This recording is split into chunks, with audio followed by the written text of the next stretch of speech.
Test,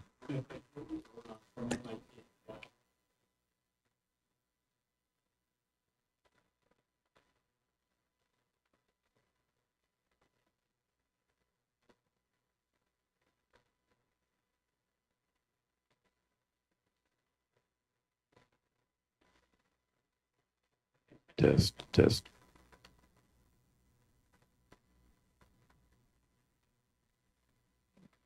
Test.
Just say testing. Testing.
Testing.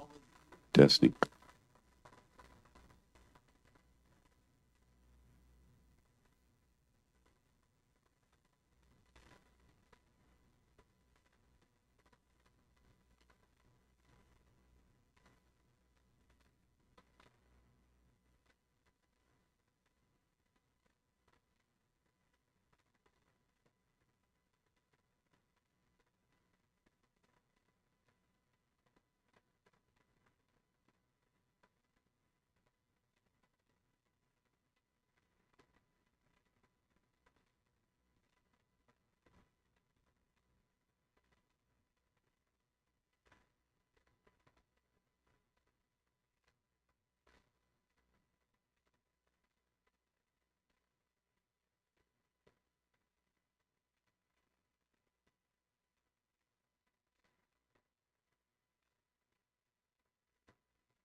See, I did it to myself too. The clip this has to be over here. No, it's not doing it. It's,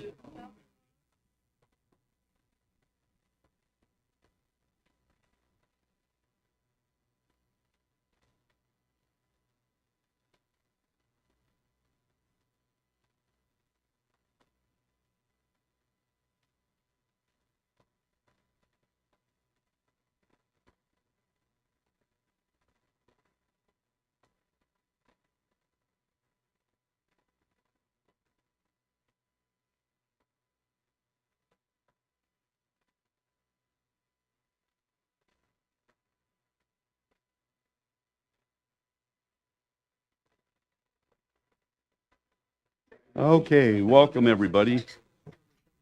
Yeah, little technical difficulties that we were all straightened out now, so we can breathe a sigh of relief. And I'm glad to see more people showed up.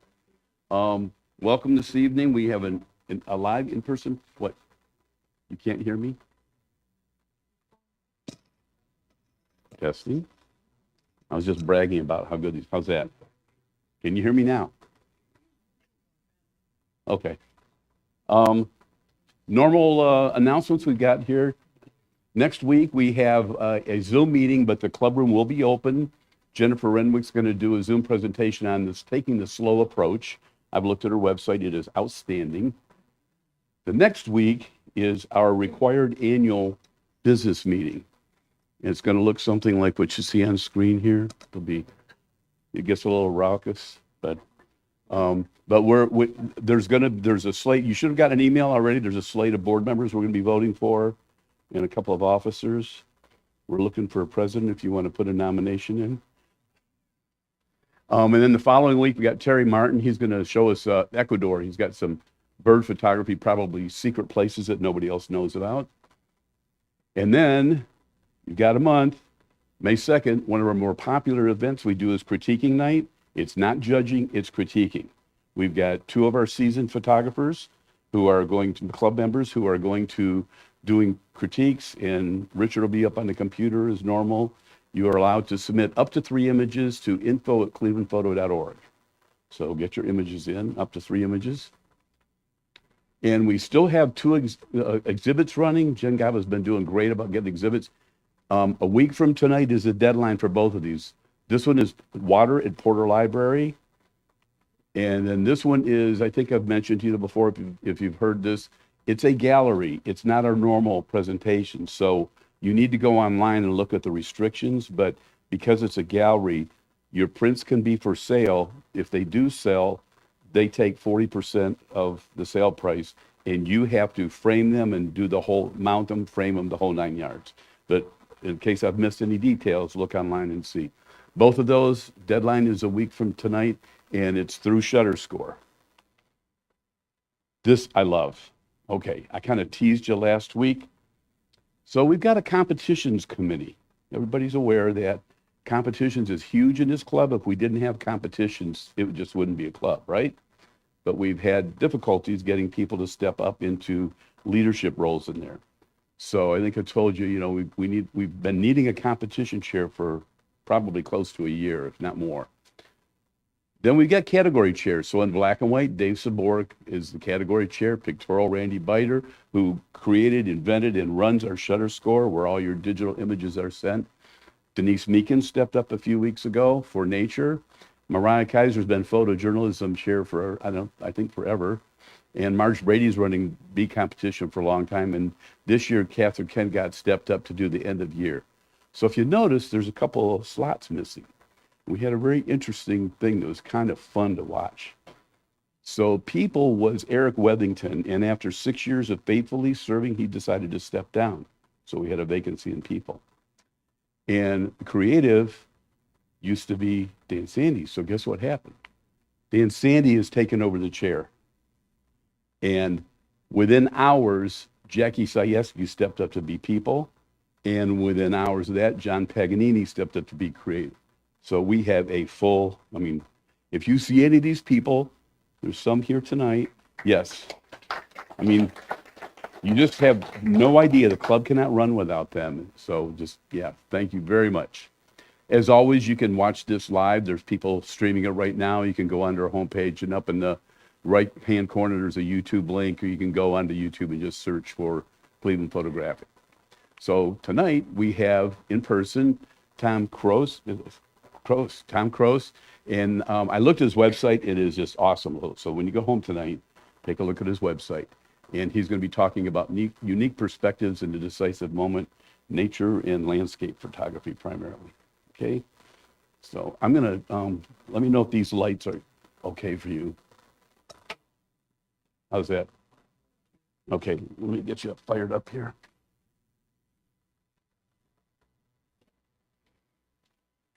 Can everybody hear me?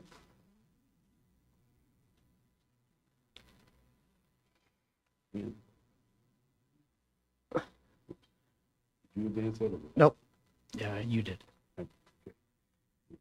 We can go back. All right, There we that's go. Okay.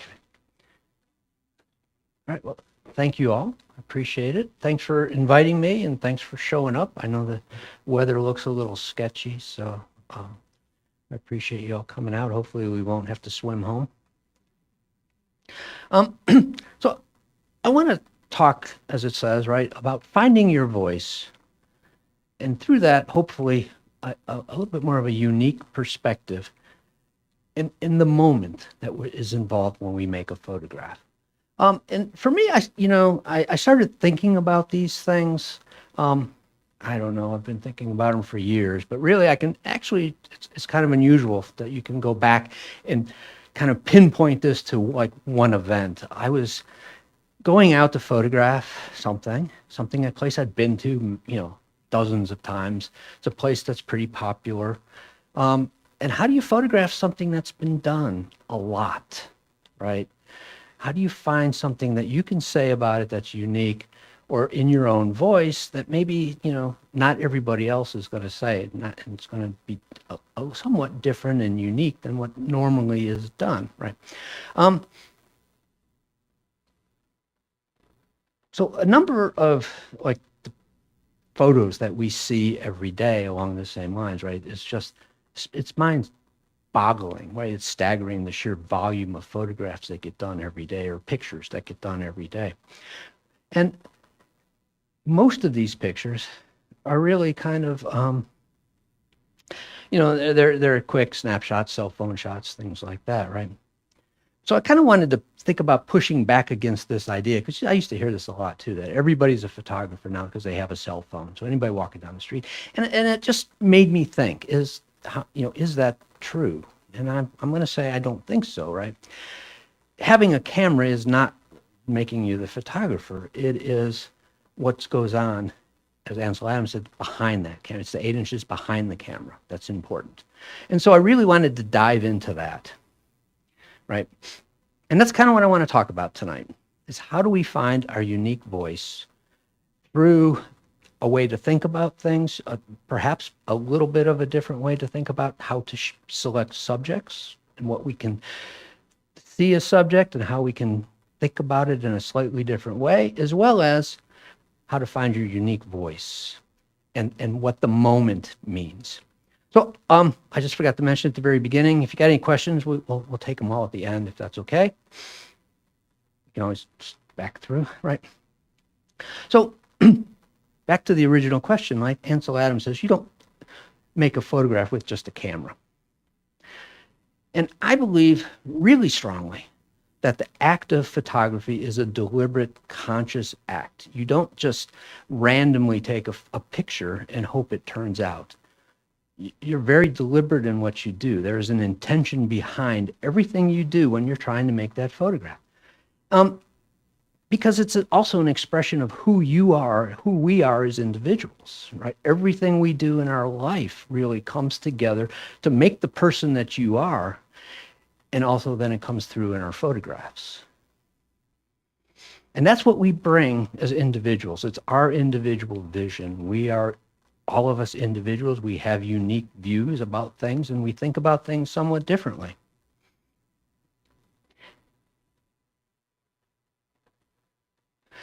And also that process, right, of expressing what we are as a person through our photograph. is kind of more that the photograph becomes more of an expression of who we are, what we feel, more so than what we see. And we'll go into this stuff a little bit more, right? And I also think that's what makes the photograph yours, right? It's those ideas that, they are about you. And the bad news is, right, there's no silver bullets to do this. You have to, I think what do we got here, right? I apologize. This is a little bit, trying to read my notes from the distance here is a little, right? We see a lot, I do anyways, right, as you're either sometimes on social media and things like that, where, the ads that are coming through and talking about all you have to do is download this or that preset and your photos are going to become amazing, right? And, although digital cameras and software and all that stuff has really shortened the learning curve of photography, because I think, I'm sure a lot of you have shot film and spent time shooting film and in dark rooms and things like that. And the learning curve to do that versus a digital camera is radically different. But those things, they're tools, and that's all they are, is tools. They can't ever replace who you are, and they can't replace that 8 inches behind the camera. I mean, I know there's a lot of debate about AI and all the crap that goes on with AI, excuse me. That's why AI will never replace the photograph, because it can't replace you. The best it can do is replicate something. And because that's what makes the photographs yours and makes them unique, is who you are.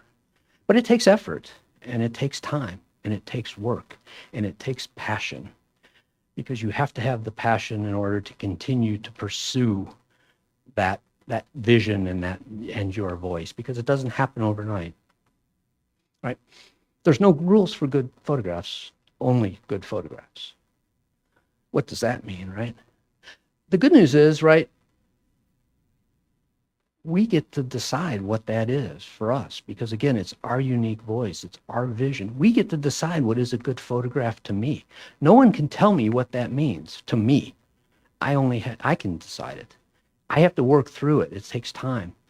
You have to spend a lot of time looking at a lot of photographs, taking a lot of photographs, evaluating your own photographs and evaluating other people's photographs. And we do that in a way, right, that is internal to us. We don't look at what are the rules of photography. There are, right, we like to talk about those rules of composition, all those kinds of things, right? And I think when we do that, we lose what is really important about the photograph. And that is the expressing of the feelings and the emotions and the storytelling. Because when we focus on composition, we focus on all those things, all of those other things kind of get set aside. And its photograph is so much more than that. Because I believe every image that we make is an expression of our creative vision.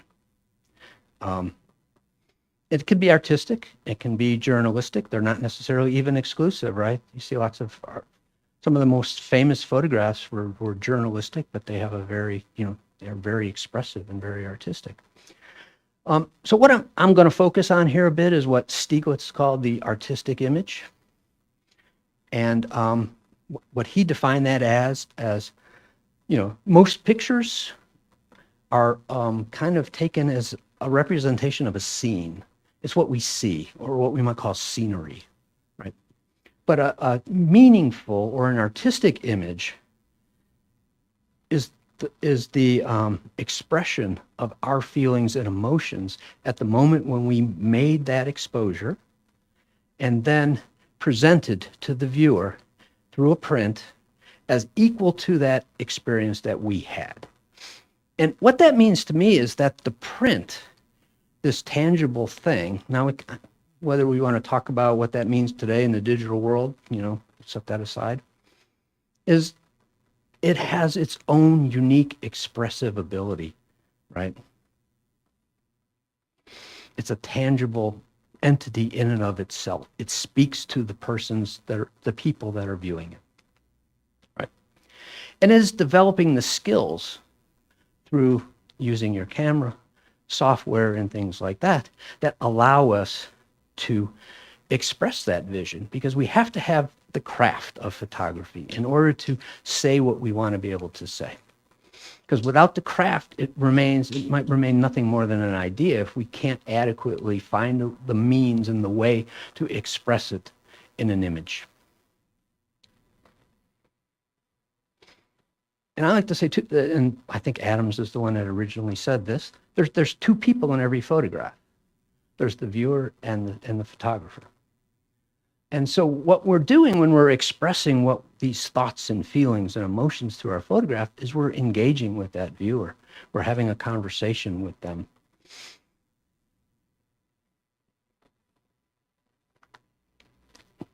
So if you have enough craft, right? If you do your homework and practice, then you can make the pictures you desire. And the craft, I think that to me, the importance of this is speaking about how the things are equal, right? You have to have the craft in order to express your vision. But then he also goes on to say, right, without the vision, you end up kind of with an empty photograph or an empty picture. It's just scenery at that point, right? And knowing how to use these things in the craft, it does take time, right? Because in order to be in the moment, which we're going to talk more about later as well, the craft has to be second nature. It has to be intuitive, especially when you're out in the field making exposures and things. Because in order to be in the moment, you cannot be distracted by the dozens of decisions that we all need to make as far as trying to take that image, right? The exposure, compensation, whatever, aperture, shutter speed, all those kinds of things that we need to decide, right? They all have to become just an extension of the vision and instantly, right, without even thinking about it, manipulated, through the camera in order to make the picture that you would like to make.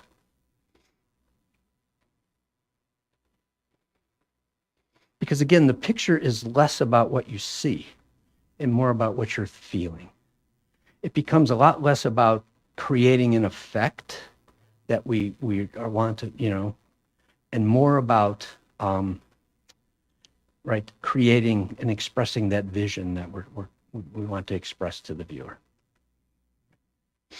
Again, right, and I think this just is trying to make the point that craft and the expression are two sides of the same coin, right? You need both.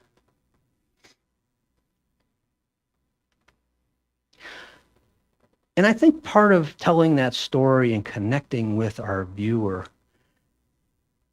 and actually having kind of if you will, a dialogue with them through the photograph is to try and get people to care about the things that we care about as a photographer.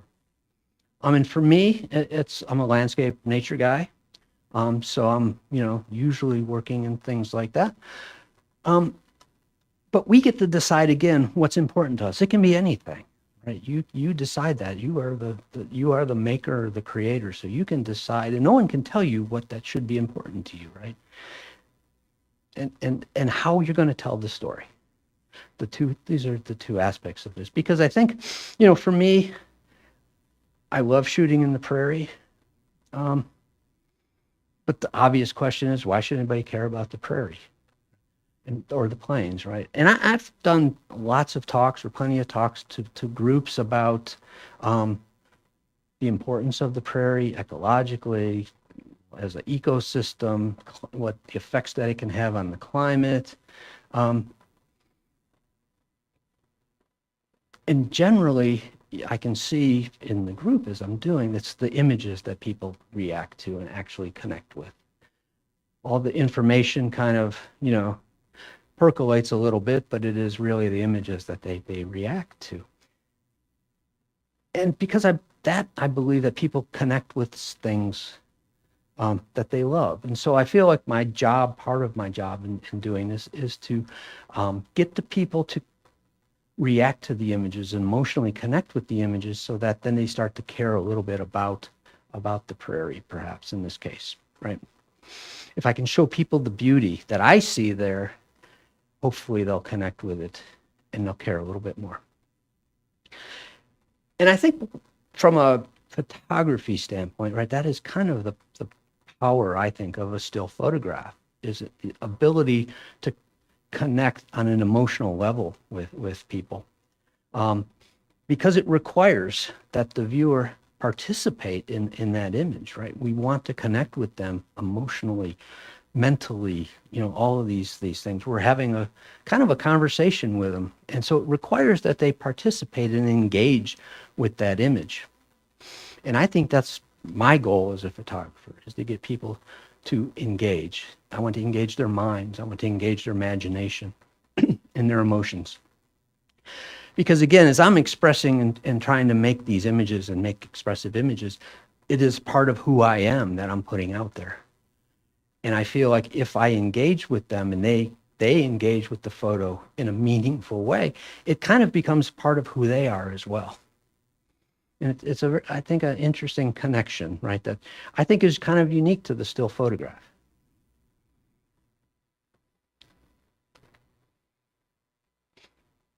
So finding a unique perspective. One of the things, I started all this too back in when I was heading out with a group of photographers, and we were going to a location and trying to think about how to do something different than I had done the other dozens of times I'd been to this Hocking Hills, right? And so it was cold. It was all the things, right, that make it easy to talk yourself out of going, right, and staying in bed in the morning, right, rather than getting up at 4 o'clock in the morning and driving 2.5 hours and being in, 5 degrees. But I decided, I was going to suck it up and go. And the thoughts that I had were that I really wanted to try and approach it from a slightly different level, a different perspective. I've been out there and shot the kind of the overall kind of compositions, the shots that really show the gorges and the waterfalls and all the things like that. But this was obviously winter. There was going to be ice. And I started thinking about what I could do to maybe just bring that as the main kind of subjects of my photograph. Was going to be really isolating and focusing in on more of the details and break the story down into smaller bits, and not try and tell the story in perhaps one single image, but more in smaller individual pictures and do them kind of as a group.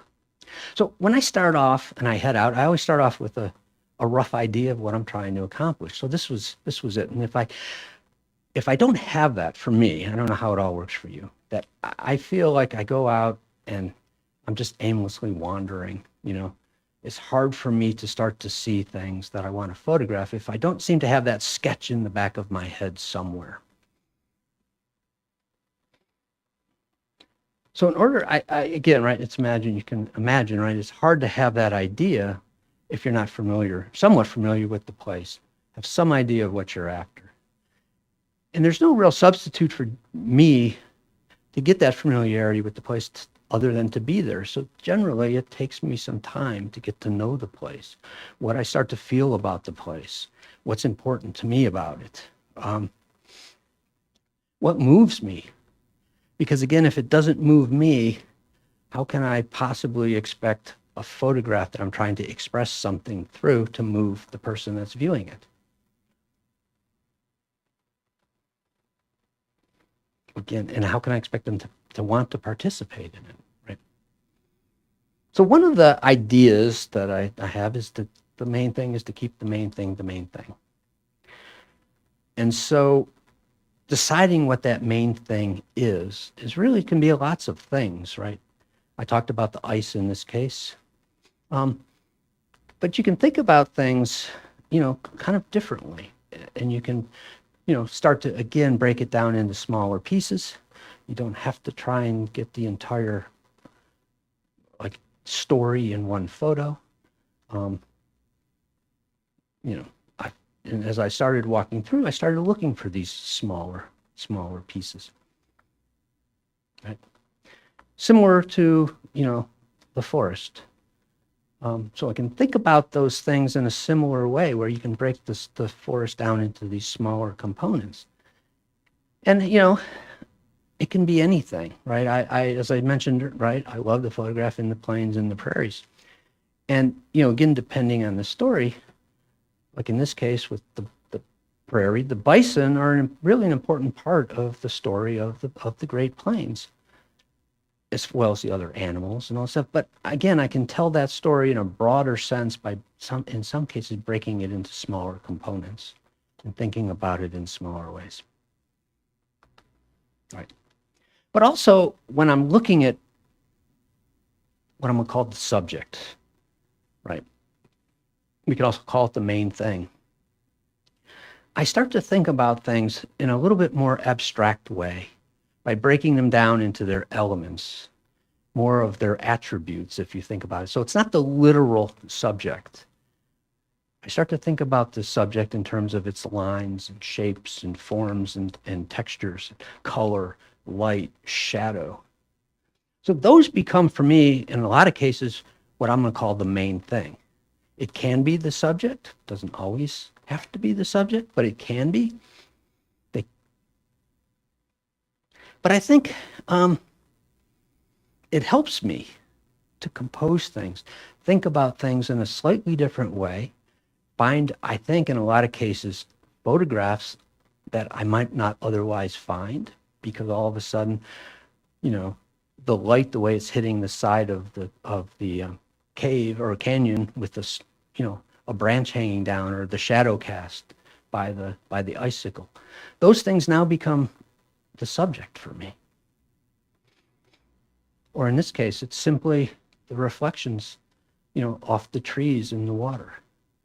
A lot of times I get a reaction to this and say, I like the color, but I don't know what the subject is. I'm like, well, you just told me what the subject is, right? This is about the color and the shapes, nothing more. Or the textures, right? We got some, just again, patterns and the ripples in the water here. But to me, it's very similar to this. Right? They couldn't be more different in terms of the subject, but in terms of their elements of design, they're really, in my opinion, the same. They're about color and texture. And so when I start thinking about composing these things, right, I don't think about rules of birds and all of these other compositional rules that we talk a lot about. I think more in terms of balance. How does it feel balanced? And again, it's a personal thing. No one can tell me that they don't. I mean, you can say, well, I think it'd be better if you do this or that and the other thing, and maybe I can try it and decide then for myself. But again, I think it helps take it out of that just representation of a scene, right?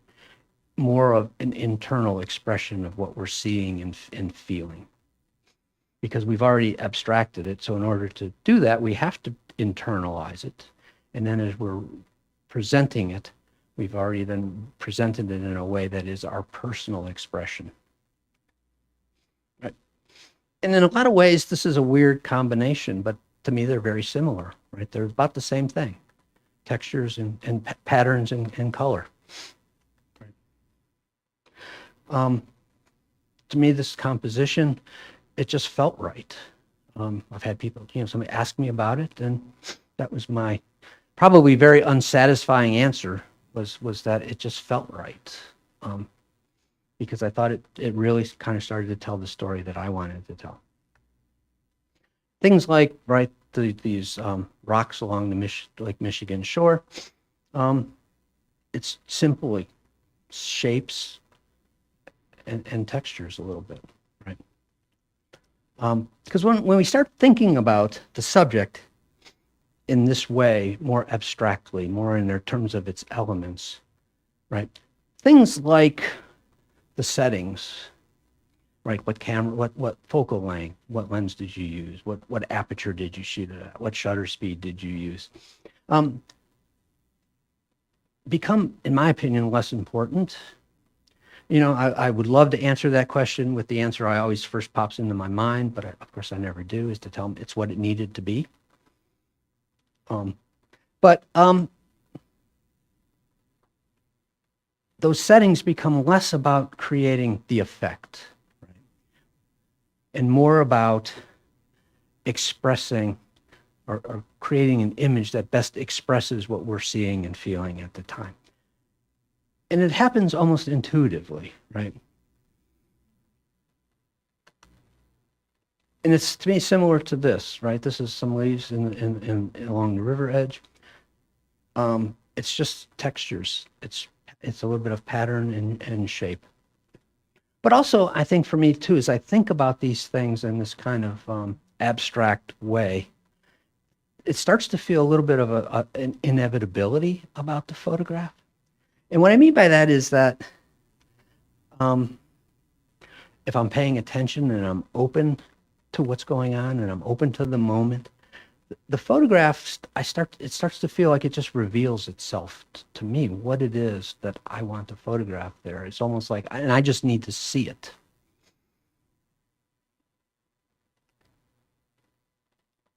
Because in a lot of times too, like using the equipment to create the image the way you see it, right? By isolating things, you can take, in this case, right? This image reminded me of some of my earlier things where I was shooting macro photography. And it was really about shapes and textures and the patterns. And right from a scale standpoint, they couldn't be more different. This is a macro lens. The other one was a telephoto lens. But yet there's some, in my opinion, lots of similarities in terms of the composition, how the images are framed. And it's really just about color and texture. And I think from putting them side by side, they do look, of course, there's that similarity there, and you can think about them in that abstract way. And it also talks to me a little bit about the perspective, right? Because here we are, one is I'm very close to the subject, the other one I'm shooting it with a telephoto from a distance. But the composition, even though the composition is similar, there's a little bit of a shift in perspective, right? And that can also have a pretty profound impact on how you see and feel about things, right? Because obviously the more intimate we are with our subjects, I think the better the photographs become. So this was a photo I made, I think last winter in New Mexico. In thinking about it in abstract terms, right? That lens selection and those kinds of things become more about the narrative that you want to create, the story that you want to tell about this location, and less about the scenery. The scenery becomes just this series of abstract lines and shapes and textures and forms, right? So we can think in terms of the story that we want to tell. And in this case, I had spent, the better part of a week in the desert, literally wandering around the desert by myself. And also kind of emotionally, I was just feeling really uninspired for some reason, because it's hard to believe, right? You see these kinds of things and how could you be uninspired? But it just wasn't working. I wasn't seeing anything. And about the third day, I was just so frustrated. And I went out in the morning and walked out into these shapes, and I think it's the Badlands in New Mexico. And I looked around and I just took my camera off, set it on the ground, set my tripod down, and just sat down. And spent, I don't even know how long, just sitting. Didn't do anything. Can't even remember a thought that I had while I was sitting there. And after that period of time, all of a sudden I looked up and I mean, literally this was almost right in front of me. And I'm wondering, how could you not see that, right? And the answer kind of eventually came to me, right? And it was, I was trying to force it earlier. I wasn't just allowing it to happen. I wasn't being in the moment. And once I did that, I realized all of this. I started seeing all kinds of things then all of a sudden, right? And I also realized the moment I saw this, I needed to make a change in my equipment. I changed lenses. I went to a wider lens. I did all the things that I needed to do in order to make this photo. So sometimes, right, finding that version or a different version of what I was trying to force, right, can really open up a lot of possibilities. But the thinking is still, for me, very similar, right? It's about the abstraction of these shapes and forms and things. And I don't want to imply, too, that we should approach and go out into some place and just randomly take a bunch of photos with different lenses and focal lengths and shoot every angle you can think of and all this kind of stuff. Because it's not for me, not about that. It's about trying to figure out what equipment you need that can best express what your vision is for that particular picture. All right. Again, it's what's behind the lens. Can you hold till the end? Okay. Well, we'll come back. I'll get you. Right. And generally, too, there's when you think about the abstraction, right? We can think about the main thing. It becomes typically more than one thing. It's not typically just lines or shapes. Like in this is in the the Badland areas of Death Valley. It's lines and forms and shapes and textures and color, light, shadow, right? It becomes this really complex composition of all of these things coming together and trying to make a single coherent image out of it that tells a story. But then also we can get in tight, right, and talk about the dunes and the simple light, shadow, and texture. Pretty close to the same location, just the change in lens, a change in perspective. Is a different time of day. I think one was morning and one is in the evening. But we can see how the light changes. But also, I think when we think in terms of these elements, we could pick things out of the landscape. This is in the Painted Desert in Arizona.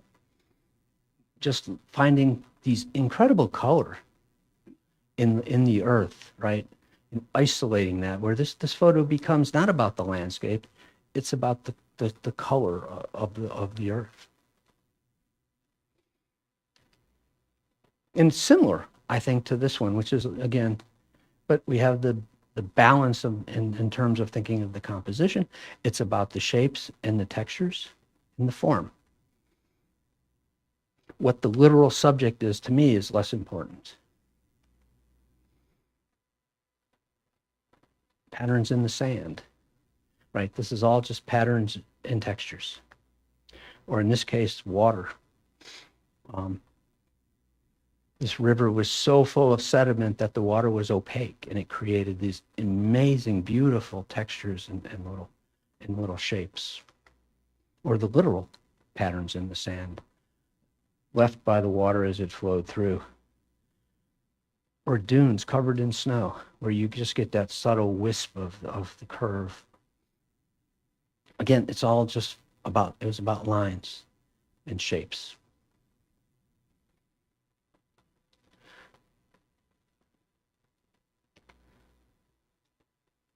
So I think using the elements of design to help and think about subjects can help find a different perspective, a different way perhaps to choose your subjects and think about your subjects, right? Because rather than thinking about it in terms of what it literally is, right, we can think about it in terms of the attributes, whether it's what its color is, how it's lit, the shapes and the forms, and all the things that I've been talking about.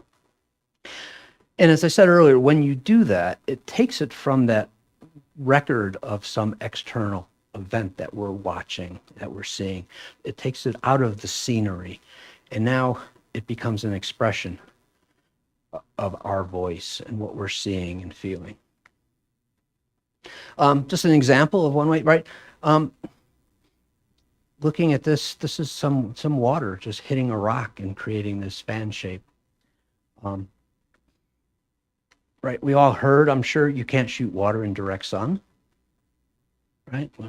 Well, yeah, if you're going to approach it from a, let's say, a traditional landscape perspective, right? You're going to shoot a wide lens, get close, get a foreground subject, slow the shutter speed down so you get that silky smooth water, all those kinds of things, right? You can't, yeah, it's really difficult to do that in direct sun.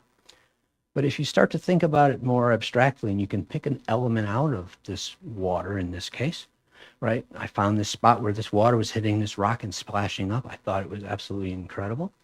And you can see the shapes, the streaks and the color and all the texture that was in that water that I wouldn't otherwise seen, right, if you tried to photograph it in more of a traditional way. So again, long lens probably, relatively fast shutter speed for shooting water because again, we still have the streaks, right? And you can experiment because all of a sudden it's not this landscape that you feel like you have to shoot in a certain way, right? You can start asking lots of what if questions because you have nothing to lose, right? What's the worst thing that happens is you take a bad picture. Well, join the club, right? And then so the what if question I asked is what happens if you really speed up the shutter speed? So now we're probably a 2,000th of a second. And again, in direct sunlight, shooting, into some of the cascades, and this water, as it's flowing over these cascades, was making this incredible shapes, and the way the light was reflecting, and the bubbles, and all this thing, the compositions that were just evolving was just incredible. And it's all about just those abstract things, the shapes, the textures, the color, the light, and the shadow. If I wasn't thinking about this in that way, I don't think I would have seen this. Right? And it just constantly changed. I mean, as fast as you could push the shutter, it was something new every time. Right? And you can be bold, because again, what happens? What's the worst that can happen, right? So there was a while I was experimenting with some intentional camera movement. And I decided pretty quickly it really wasn't for me. It just wasn't something I was that interested in. I didn't really, wasn't able to say, I think, what I wanted to say in my photographs. So, it wasn't necessarily a failure, but it just wasn't something I was interested in. So, fail often and quickly, because then you can just move on to the next thing, right? There's as many things as you can come up with, right? Because you don't want to spend a lot of time thinking about something and trying to perfect it, and then only to find out after you've worked on it for God knows how long that it's really not what you wanted to do in the first place. Right? A lot of my workshops, I usually will try and find one thing that we do at a certain time that we take one thing, whether it's shooting water in the sun or using extremely long exposures or something like that, to just try and introduce something new. Get people to think a little bit outside the box and move out of their comfort zone a little bit. I think that's probably the best way to say it. But as important as all of that is, it's not the only part of the photo, right? The other part is the moment. And for me, when I'm trying to make a picture, right, it's these elements are kind of more or less almost like the background. They're a stage for what happens next. Right? That's what I'm always looking for that. So when I'm setting up an image, it's like, well, what's happening next? Because you can, compose that and scout locations, which you do a lot in the afternoon when the light's not good, right? You go out and scout, you find your compositions, you think it's going to work. Then all of a sudden it's like, okay, now what? And that's when you start thinking about, okay, when will the light be good? When will be, all of these things that are going to happen that are hopefully going to take your photo and make it into something that's unique and a worthy photograph, or as Ansel Adams said, a significant photograph or an interesting photograph, right? And usually that involves the moment. And the moment can be anything, right? Again, it's going to really depend on what your subject is. Henri Cartier-Bresson, right, in 1952 published a book with that title. That's how important he thought it was. And he is like really written the Bible on street photography. But it applies to everything, in my opinion, any types of photography. And how he described it was that when everything comes together to create one photograph that expresses everything about that story. It doesn't happen very often, almost, very infrequently. And it's really difficult to do. Because it's not just about the composition in the photograph. It's not just about arranging the elements within the photograph. The moment also incorporates the moment in that scene when everything comes together to create the image. All the elements of the composition, including what might constitute that moment, all come together to create a comprehensive composition that captures that moment, a singular moment, in a way that may never happen again. Again, it's extremely rare, right?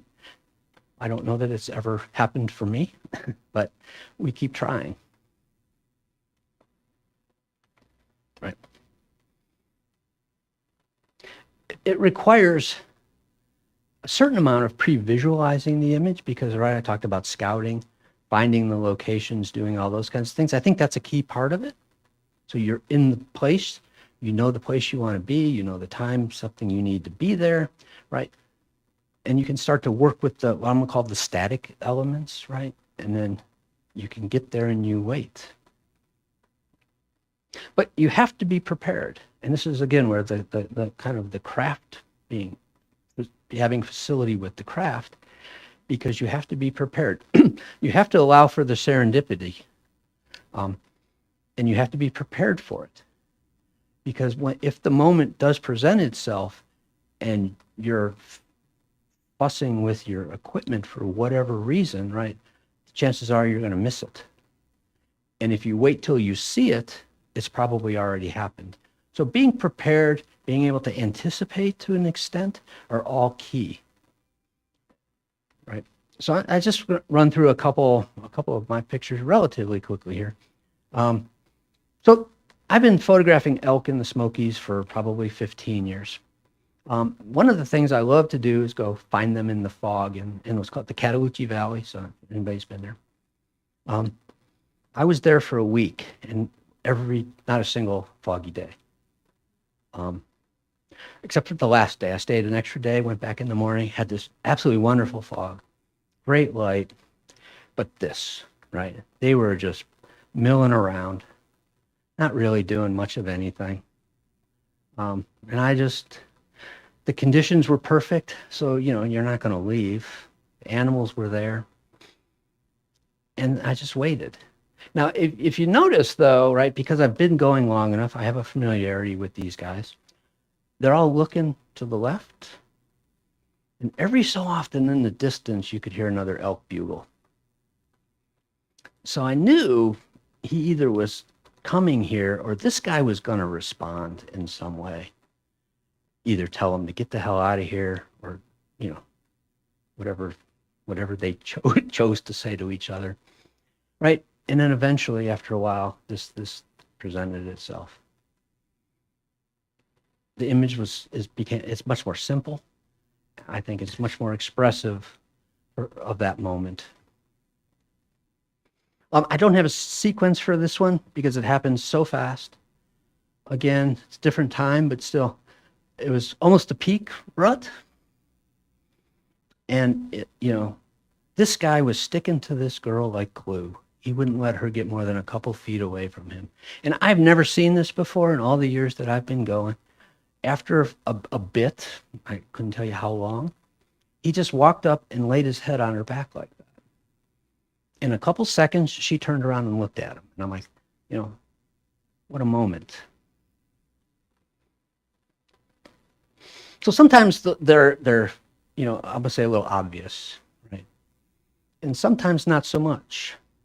I mentioned how much I do love photographing in the Great Plains and in the prairie. One of the pictures that I really love to make or wanted to try and make was these clouds over this immense grassland. Because when you look at a photo, there's really, what is there? Grass, a horizon, and a sky, right? Not a ton to work with. So, but I had this idea, right, of how I wanted the clouds to create some drama in the sky, dappled light on the grass as the clouds move through. And if you've ever been out to the Great Plains, you know it's windy as hell. So these clouds blow through, like crazy, and the light changes constantly. And the clouds change. You never quite know what you're going to get. So I kept moving around. Got a little bit of some shadow moving across the prairie. The clouds got a little better. They still weren't very good. I'm kind of like, maybe another 30 minutes, clouds got a little better, a little more shadow on the ground in the wrong place, but, is moving quickly. So I just kept waiting. Probably a little bit later, a slightly different location. The clouds are starting to look pretty decent now, but still, no, they're off enough in the distance that they weren't casting the shadows on the grass the way I wanted them to. So I waited. And a little bit later, the thing kind of, I think, came together. I got the streaks of the shadows moving across the landscape, some drama in the clouds, and just this light, how it plays off these rolling hills and the grasslands. And that was the picture I wanted to try and make. Again, I don't have a sequence for this one, because again, it kind of happened quickly. But these storms, they can blow through really quickly. And the nice thing is, because it's so flat, right, you can actually see them from 7 miles away. You don't have to be in the storm. I've been in that storm. It wasn't fun. And it's funny because a lot of people ask me how long it took me to get this photo. How long did I have to wait? And I think they're surprised when I tell them 7 years. I think they're expecting an hour, right? Well, it took an hour. So in western Kansas, there's this really cool place called Monument Rocks. It's these chalk kind of pillars that are just sitting out in the middle of the plains. Literally nothing around them for 50 miles. They just are poking up out of the middle of the ground. So I got there the day before this. I went out and did my scouting, looked around, and I decided that, in the morning, I knew the sun was going to be coming up behind them like this. And, I thought it might be interesting. I had no idea what the forecast was, didn't know what the clouds were going to do, none of that. So I got there before sunrise. You can see there's a little bit of cloud in the background there. Lights, pretty flat, right? Some interesting clouds. They got that little, I don't know what you actually call them, but they got that really cool kind of really heavily textured, right? A little bit later, as the sun started to come up, color got a little bit better, a little more, the clouds beginning to form a little bit more, a little bit more drama in the clouds. I kept working with the composition to try and find, how I could compose these couple of things as they keep changing and shifting, right? You have to adapt and be able to move around and, right, change your composition based on what you're seeing at that moment. Probably another, I don't know, 15 minutes or so. The sun's getting a little higher. I don't know if it's gotten above the horizon yet, because you can see the light is primarily in the top of the clouds. But the clouds are getting a little more structure to them and a little more interesting, right? Tightened up my composition a little bit, again, not knowing where ultimately these clouds were going to end up. Searching for that composition, finding the arrangement of those elements. A little bit later, the clouds continued to gain more structure. So I'm starting to get a little bit excited. I'm thinking this could be pretty cool, right? Tightened up the composition a bit. But the wind was, the clouds were moving towards the left. So I was really aware of that, and how kind of keeping that in mind, because again, I didn't want to wait too long where the clouds would then all of a sudden move out of the frame and I would have lost the moment, right? But then a little bit after that, right, they just kept getting better and better. I think I changed the composition a little bit more.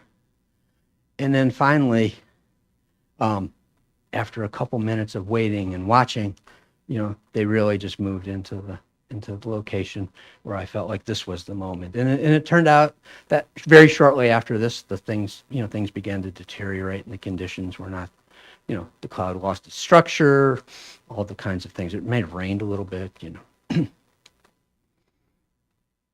So it's like that moment, being prepared, being open to what can happen, anticipating it too. There's a certain amount of anticipation in doing this, right? Because it's like, at what point though do you say, yes, either this is the moment, right? Because if you keep waiting, there's a good chance, you never know if you're going to miss that moment. So you keep kind of waiting and hoping.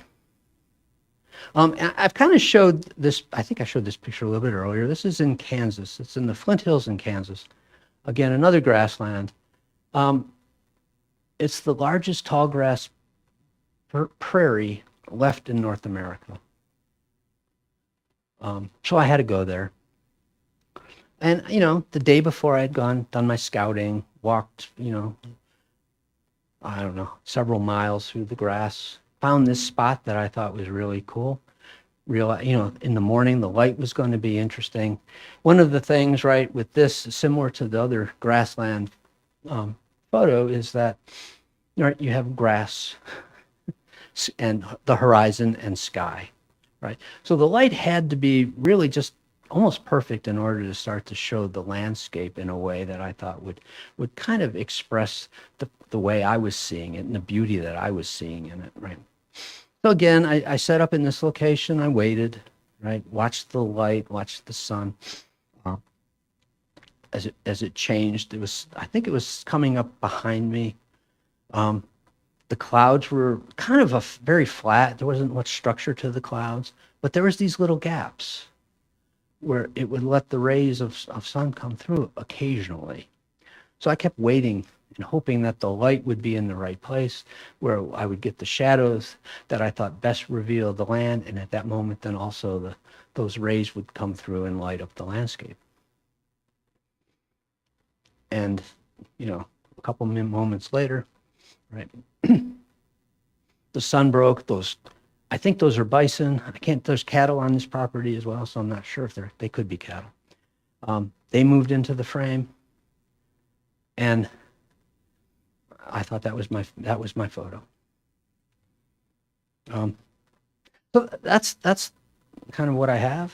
I'm happy to answer any questions. I don't have any great words, to end on here, right? Other than, if you can think about some of these things more abstractly, find something that you care about, that you have a passion for, right? Learn it, get to know it intimately, and try and make other people care about it. And practice. Right. So I'll be happy to answer any questions.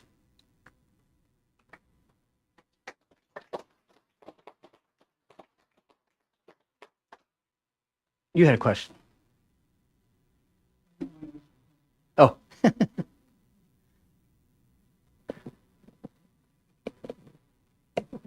So if you take a day to go scouting, do you take your camera with you, and are you tempted to try to capture the photograph on day one? Generally, I scout more in the afternoon. So I'll do some shooting in the morning, probably go back and have breakfast, and then, do my hiking and scouting in the afternoon. Primarily for that reason, so I'm not tempted to try and make a photo out of something. And and also for me it's different, right, when you don't have your camera with you, right? It's not that I'm not looking for photos, but they kind of more or less just get cataloged, as opposed to getting to the place where, like you said, I'm tempted to stop and try and do something. But a lot more time scouting than probably shooting. The photo before this one, it was a several mile walk to get to that location.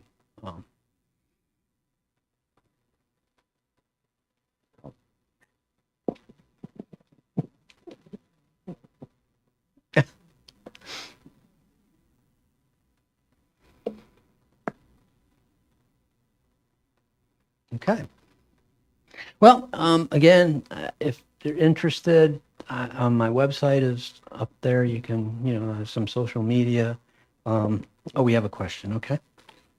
Yeah, when you do those sequences, can you tell us like how long are you staying at a site to capture? I know it's a kind of a weird question, but what's your average time that you're spending on getting these great photos? Well, this one was, well, all right, both of these. Let's start with this one. I mean, they both were, I don't know what time, I can't remember like I said, I got here before sunrise, so it was easily 5, because this was the end of May in western Kansas. So it was probably close to 5 o'clock in the morning, when I arrived. So we had a little bit of first light, but nothing above the horizon yet. And I probably shot this last photo after a couple of hours. So I would say I don't have the files here, so I couldn't tell you the time exactly. But yeah, I'm gonna say in this case, it was, 4 hours worth of time, because again, this was one I didn't necessarily have to spend a lot of time getting to. It was just, in that way, it was kind of convenient. This one was a lot more. Because it was a 3-mile hike. So it took me a good 45 minutes to an hour, or maybe even a little longer, just to get to the location. And then to get there early enough in the morning so that I could be sure the light was in the, kind of where I wanted it, and was going to light these rolling hills up in a way. And then I probably stayed there till 9, 10 o'clock until I'm sure sometimes till the lights either passed or, you can kind of get a sense for when it's done, right? Let me go back one more. I had a question. Okay. Have you ever gotten lost, or have you ever met any wolves? I mean, you're out in the wilderness there. Well, luckily, no. I got pretty well the crap scared out of me. In New Mexico, as I was wandering through the desert, and I'm in the middle of thousands of acres of land. There is nothing for as far as you can see but desert, except for occasionally these little, right, formations. And I was hiking. I had found an area that I wanted to find. I got there. I'd done the shooting I wanted to do, and you realize, oh crap, I should have brought my GPS, right? Because you're in these Badlands areas, and you're in the desert. There is really not a whole lot of landmarks to go on. I did have like the Badlands on one side of me, and then the desert on the other side. So I'm like, all I got to do is, it was on the left as I was going out, just keep the desert on the right, and I'll be good, right? And I hiked, and I was down, and I couldn't really see exactly where I was heading back to. And I decided I needed to get up high so I could get a vantage point for where I was at. I got up to the top and expecting to see these formations in front of me, and all I saw was desert. And there was an instant of panic, because I'm like, that's, okay, it's noon. I got 6 or 7 hours to find my way back. And then I turned around, and I had just gone too far.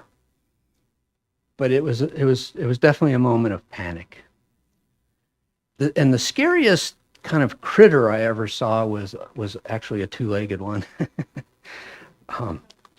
Animals, it's like, I'm really aware of animals and their behavior and things. And yeah, it's the 2-legged ones that are unpredictable.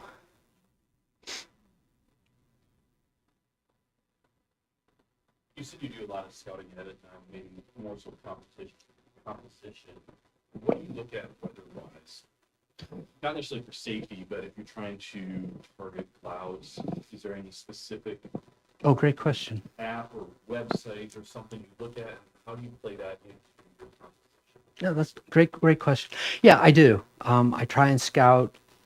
A lot of times, though, in some of these locations, right, I'm heading out there, weeks in advance sometimes, and so you can't always, Like, but some of these, like this shot this is in South Dakota. And I've just learned by being there and going there over time that May is a great time to be there for the kinds of clouds and the storms and the things like that.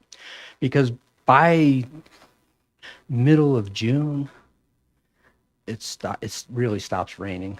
You know, May is the best time. Now the weather can be horrible. I mean, I've been there at 60-mile-an-hour winds. We were there. It was pretty windy, and you know it can blow you off your feet.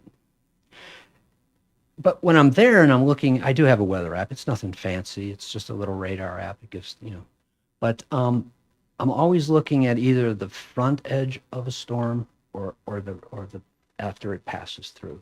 Those seem to be when you can get the best conditions and get the clouds, you know, the big puffy clouds and, you know, with some light coming through and it's not just totally socked in. It's miserable in some of these storms when it's pouring rain. And I don't know if you've ever been to the Badlands in South Dakota, right? In the rain. Yeah, it's not a lot of fun, right?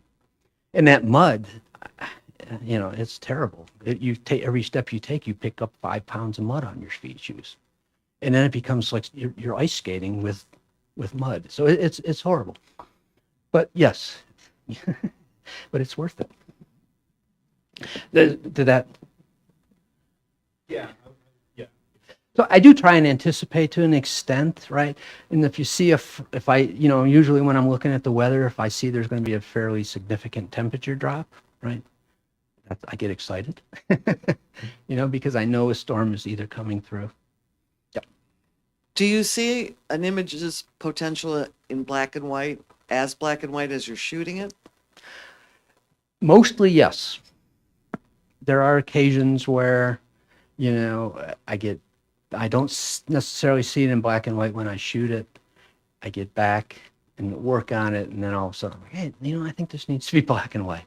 But for the most part, I do. I see them in black and white, and it changes a little bit of how I approach shooting them, because you know I'm looking for more contrast, a little bit more different light, right? I don't want to shoot it in like the blue hour or the golden hour, because that tends to flatten a black and white image out, right? You don't get the contrast.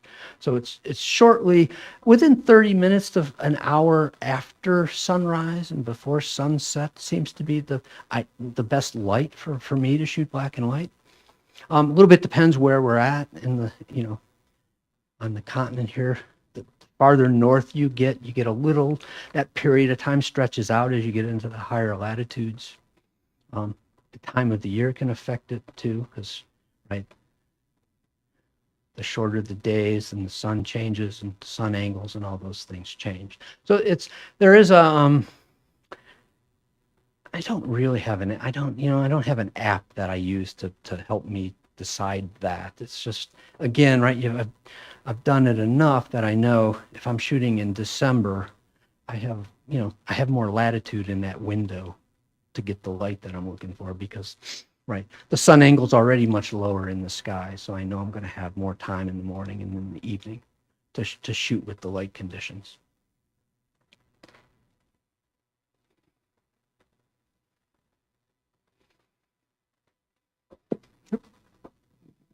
No more questions? All right, thanks so much, Tom. It's tomcrocephoto.com, is that right? Your website? Yes. Really encourage Oh, you to take a look. photography. He's got some great stuff there. And also, you know, if you're interested, I have a newsletter. You can sign up, and then I'll send out. I usually will send out something when if I have new workshops or anything like that. You know, I don't spam people, so you won't get spammed. I promise. Sure.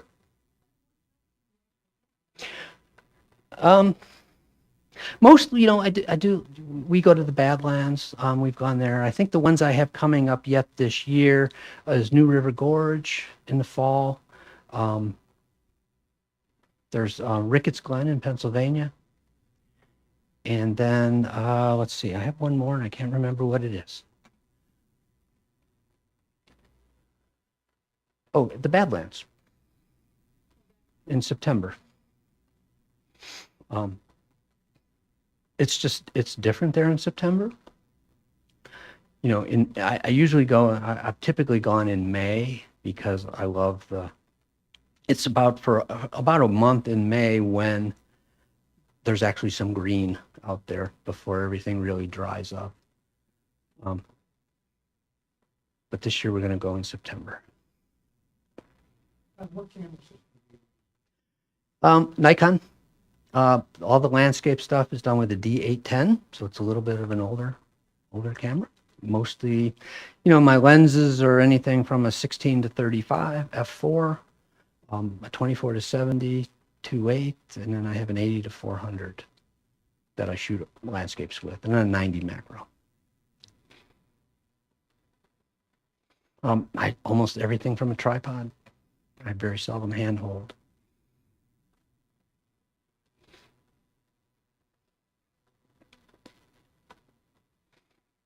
All right, thank you. Thank you.